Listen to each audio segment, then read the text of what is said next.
জবরদখল সমস্যা মমতা বন্দ্যোপাধ্যায় তো আবারও বৈঠক করবেন, কিন্তু মমতা বন্দ্যোপাধ্যায় এর আগে নির্দেশ দিয়েছেন আর তারপর দিকে দিকে কিন্তু একই ছবি দেখা গিয়েছে। শিলিগুড়ি, সেখানে কিন্তু উচ্ছেদ অভিযান শুরু হয়ে গিয়েছিল, সেই সকালের ছবিটাও আপনাদের দেখাচ্ছি। অন্যদিকে আলিপুরদুয়ারের ছবিও দেখাবো, তারই পাশাপাশি অবশ্যই সিউড়ির দিকেও আমরা নজর রাখবো এবং শিলিগুড়ির বিধান মার্কেটের ছবি আপনারা যেরকম দেখছেন সেরকম তিন দিকেই নজর রাখবো। একদিকে শিলিগুড়ির দিকে নজর রাখবো, শিলিগুড়ি থেকে পার্থ রয়েছে, আলিপুরদুয়ারের দিকে নজর রাখবো, রয়েছেন রাজকুমার, সিউড়ির দিকেও নজর রাখবো, রয়েছেন আরো এক প্রতিনিধি সুপ্রতিম আমাদের সঙ্গে।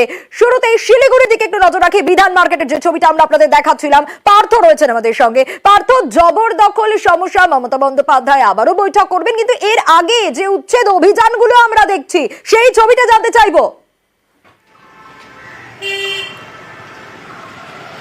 দেখো, তোমার জানি গত পরশু মুখ্যমন্ত্রী মমতা বন্দ্যোপাধ্যায় বৈঠক করে এবং তারপরে কিন্তু নড়ে চড়ে বসেছে পুলিশ প্রশাসনের কর্তারা। আজ আমরা দেখেছি শিলিগুড়ির মেয়র গৌতম দেব, তিনিও কিন্তু কয়েক দফায় বৈঠক করেন পুলিশ প্রশাসনের কর্তাদের সঙ্গে এবং তারপরে শিলিগুড়ির বিভিন্ন জায়গায় একদিকে উত্তরবঙ্গ মেডিকেল কলেজের ক্যাম্পাস, অন্যদিকে 10 নম্বর জাতীয় সড়ক অর্থাৎ সিটি সেন্টারের সামনে, তারপর শিলিগুড়ি বিধান রোড এবং গুরুং বস্তি, চারদিকে কিন্তু এই যারা বেআইনিভাবে দোকানঘর চালাচ্ছে, ব্যবসা চালাচ্ছে, কোথাও বা ফুটপাত দখল করে জবরদখল করে ব্যবসা চলছে, কোথাও বা সরকারি জমি দখল করে চলছে, একাধিকবার নোটিশ দেওয়া হয়। আমরা এর আগেও দেখছি বহুবার কিন্তু শিলিগুড়ি পৌরসভা থেকে অভিযান চালানো হয়। আবার 1-2 মাস পরে কিন্তু যে কেসে অর্থাৎ সমস্যা যে তিমিরে ছিল সেই তিমিরেই কিন্তু রয়ে আছে। তারপর আজ আবারও মুখ্যমন্ত্রীর নির্দেশের পর কিন্তু এই যে অভিযান, কিছুক্ষণ আগে আমরা যে ছবি এখন দর্শকরা দেখছেন বিধান রোডের ছবি, তার আগে 10 নম্বর জাতীয় সড়ক, এমনকি উত্তরবঙ্গ মেডিকেল কলেজ ক্যাম্পাস, সেসব চারদিকে কিন্তু আজ পুলিশ একযোগে অভিযানের নামে। এবং আজ কিন্তু আমরা যেটা দেখলাম, একদিকে যেমন সতর্ক করা হলো ব্যবসায়ীদের, অন্যদিকে তেমনি কড়া বার্তা দেওয়া হলো পুলিশ প্রশাসনের পক্ষ থেকে। অবশ্যই নজর থাকবে। পার্থ, আমি তো হার্ট পেশেন্ট লোক, আমার তো বিমারি আছে, আমার ডেলি ওষুধ লাগে 100 টাকা কে, বহুত অসুবিধা। এরকম হাঁটাইলে তো আমরা মরে যাবো, তো সুসাইড করতে হবে।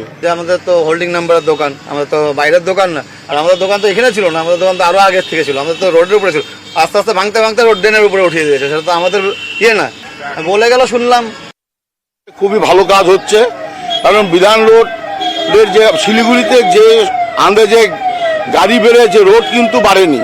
এটা যেই প্রশাসনই আসুক, কেউ কিন্তু রোডের দিকে ধ্যান দিচ্ছে না। লোক যেখানে 200 ছিল সেখানে কিন্তু 2000 লোক হয়েছে, যার 10টা গাড়ি ছিল এখানে 10,000 গাড়ি হয়েছে। যারা ফুটপাতে বসে দোকানদারি করে খাচ্ছে তাদের উঠিয়ে দিচ্ছে। এটা আমরা তো এটা তো এতদিন দেখিনি, হঠাৎ করে মুখ্যমন্ত্রীর এই আলোচনার পর থেকে প্রশাসন থেকে চাপ বাড়িয়ে দিয়েছে। ঠিক আছে, চাপ বাড়াচ্ছে, এদের পুনর্বাসন দেওয়া হোক, এটাই আমি চাই। শিলিগুড়ির বিধান মার্কেট আশেপাশের এলাকার ছবিটা তো আপনারা দেখলেন। এবার আমরা আলিপুরদুয়ারের দিকে নজর রাখবো। রাজকুমার রয়েছেন আমাদের সঙ্গে। রাজকুমার, আলিপুরদুয়ারের পরিস্থিতি একটু জানতে চাইবো, কারণ এই যে জবরদখল, যারা ফুটপাত দখল করেছিলেন, সেই উচ্ছেদ অভিযান। দেখো, একদমই সেটা হচ্ছে একেবারে তেরে ফুরে নামা বলতে যা বোঝায়। আলিপুরদুয়ারে কিন্তু প্রশাসন একেবারে তেরে ফুরে নেমেছে এই হকার উচ্ছেদ এবং বেসরকারি যে বেআইনি যে জমি দখল সেগুলো উচ্ছেদ অভিযানে। একেবারে সকাল থেকে প্রথমে আলিপুরদুয়ার চৌপতি, তারপরে কলেজ হল, জংশন, সর্বত্র যে শহরের যে মূল সড়ক বক্সা ফিডার রোড, সেই বক্সা ফিডার রোডের দুই ধারে একেবারে হকার উচ্ছেদ করে দেওয়া হয়েছে। কিন্তু জানো যে আলিপুরদুয়ার একটি ছোট্ট শহর, এখানে আলাদা কোনো হকার জোন নেই, এখানে মানুষের কর্মসংস্থানেরও তেমন কিছু সুযোগ নেই। ফলে এই শহরের, এই ছোট্ট একটি শহরের এই যে হকার উচ্ছেদ আচমকা মুখ্যমন্ত্রীর নির্দেশের পর একেবারে তেরে ফুরে নামা, তা নিয়ে কিন্তু একেবারে মিশ্র প্রতিক্রিয়া দেখা গেছে। কারণ এই মানুষগুলো করবে কি, এই প্রশ্ন একেবারে এটাই সবথেকে বড় প্রশ্ন এই মুহূর্তে হয়ে দাঁড়াচ্ছে। কিন্তু ফুটপাত, সেটাও তো একেবারে মুক্ত করতে হবে যাতে মানুষ চলাচল করতে পারে। এবার আমরা নজর রাখবো সিউড়ির দিকে, কারণ সিউড়ি থেকে সুপ্রতিম রয়েছেন।